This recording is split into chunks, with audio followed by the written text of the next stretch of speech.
Mengawali berita yang pertama, pemirsa, Polda Jateng menetapkan 4 oknum polisi sebagai tersangka terkait tewasnya seorang tahanan Polres Banyumas.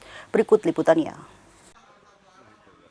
Tewasnya seorang tahanan kasus pencurian kendaraan motor, Oki Kristiawan, 27 tahun warga Banyumas, berbuntut panjang dengan ditemukannya bukti baru dalam proses penyelidikan Propam Polda Jawa Tengah.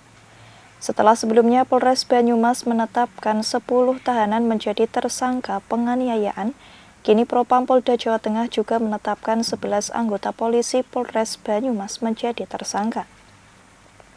Kapolda Jawa Tengah Irjen Ahmad Lutfi menjelaskan, penetapan tersangka ini dilakukan setelah 4 oknum tersebut terbukti melanggar hukum saat menegakkan hukum.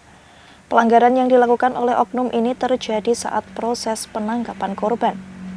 Sampai saat ini ada 11 oknum yang dilakukan pemeriksaan dengan rincian 4 terkait pelanggaran disiplin dan 7 terkait kode etik.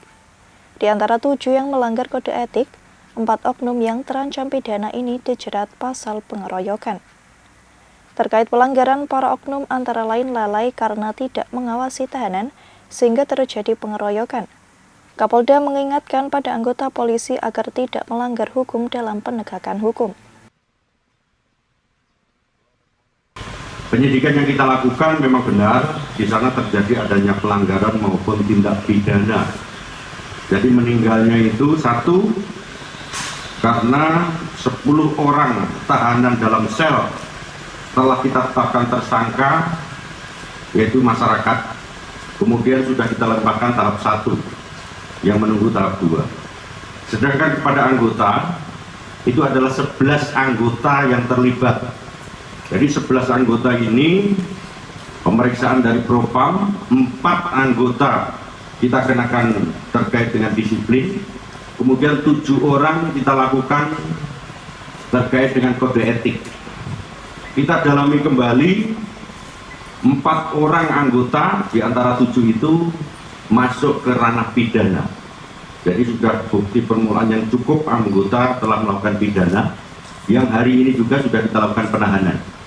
Rekan-rekan sekalian, dari kasus ini menjadikan pembelajaran, sudah saya warning ke seluruh jajaran. Polda Jawa Tengah, Polri, salah satu tugas pokoknya adalah menegakkan hukum.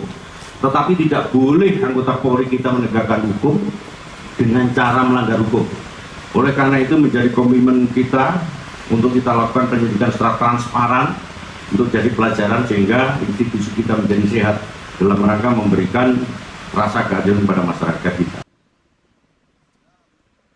Sebelumnya, orang tua Oki, warga desa Purwosari, Kecamatan Baturaden, Banyumas, mendapat kabar korban meninggal dengan kondisi penuh luka pada awal Juni lalu. Menurut mereka, Oki dalam kondisi sehat saat ditangkap pada tanggal 17 Mei 2023. Heri Riana, Simpang 5 TV, melaporkan.